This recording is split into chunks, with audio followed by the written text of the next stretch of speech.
பல வீரக்கலைகளை கற்று பல்வேறு மொழிகளில் புலமை பெற்று இழந்துவிட்ட நிலங்களை மீட்க போராடி அந்த வீரப் போரிலே மாண்டவர்கள்தான் எமது முன்னோர்களின் வரலாறு. ஆனால் அந்த இழந்த நிலத்தை போரிட்டு மீட்ட பெருமை எமது பாட்டியார் வேலுநாச்சியார் அவர்களுக்கு மட்டுமே உண்டு. அப்படிப்பட்ட ஒரு பெருமைமிகு பெண்மகள் எங்கள் பாட்டியார். கணவனை இழந்துவிட்ட பிறகு கைம்பெண்ணாக வீட்டிலே கைக்குழந்தையோடு முடங்கி கிடக்காமல் பல ஆண்டுகள் தலைமறைவாக இருந்து வலிமைமிக்க படையை பெருமைமிக்க பெருமக்கள் ஹைதர் அலி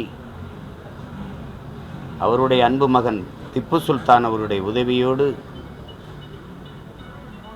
இந்த நிலத்திலே போரிட்டு எங்கள் தாய் நிலத்தை மீட்ட மகள் எங்களுடைய பாட்டியார். சிவகங்கையை விட்டு வெளியேறிய போது எங்களுடைய பாட்டியை மகள் போல தங்க வைத்து பாதுகாத்த போற்றுதற்குரிய பெருந்தகை கோபால் நாயக்கர் அவர்களையும் படை உதவி கொடுத்து 19 மகனை நம் வீர மாதா வேலுநாச்சியார் படையின் கீழே நின்று இந்த பீரங்கி படைக்கு தளபதியாக இருந்து சண்டை செய் என்று அனுப்பி வைத்த ஹைதர் அலி அவர்களையும் தமிழ் மக்கள் ஒருபோதும் மறக்க இயலாது. எங்களுடைய வீர பெரும்பாட்டியாருக்கு எங்கள் வணக்கத்தை செலுத்துகிற வேளையில் இந்த பெருமக்களை நன்றி உணர்வோடு நாங்கள் நினைவு கூறுகிறோம். தமிழ் பெருங்குலத்தின் பெருமைமிகு மாதரசி வீர பெரும்பாட்டி எங்களுடைய வேலு நாச்சியார் அவர்களுக்கு நாங்கள் எங்கள் வீர வணக்கத்தை செலுத்துகிறோம். கூலி உயர்வு கேட்டு போராடிய உழைக்கும் எம் இன சொந்தங்களை 44 பேரை தீயிட்டு கொளுத்தி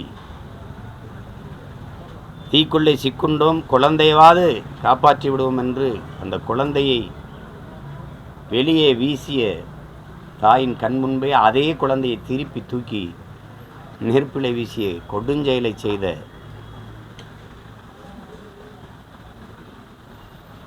அந்த துயரம் மிகுந்த நாள் இது.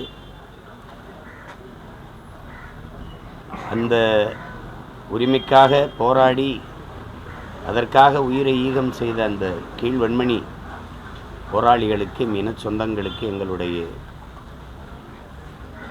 வணக்கத்தை செலுத்துகிறோம்.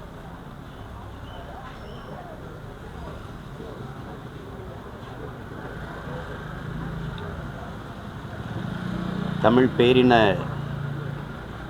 மக்கள், இளைய தலைமுறை தங்கைகள் தம்பிகள் நமது முன்னவர்கள் செய்த ஈகங்களை எல்லாம் நினைவில் வைத்து